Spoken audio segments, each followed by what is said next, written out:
আজ ২রা ফেব্রুয়ারি। আজ প্রচণ্ড রকম কুয়াশা পড়েছে। ঢাকায় এত বেশি কুয়াশা এবছর পড়েনি। সকাল ৬:৩০ বাজে। এই শীতের সকালে ব্যস্ত নগরীর কর্মজীবী মানুষের কাজ শুরু হয়ে গেছে, কেউ বা কাজে যাচ্ছে।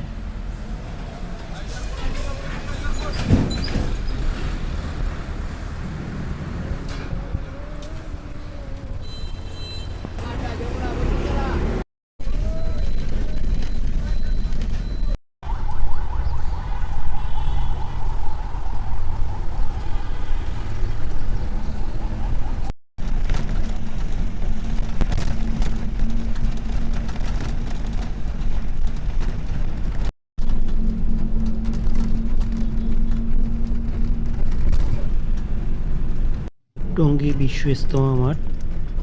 বিশ্ব ইজতেমা ২ পর্বেই হচ্ছে, তবে প্রথম পর্ব এবার ২ ভাগে। প্রথম পর্বের প্রথম ভাগের আখেরি মোনাজাত হয়েছে গতকালকে। আজ থেকে দ্বিতীয় ভাগ শুরু হয়েছে, শেষ হবে ৫ তারিখ। বিশ্ব ইজতেমা দ্বিতীয় পর্ব শুরু হবে ১৪ তারিখ থেকে আর শেষ হবে ১৬ তারিখ।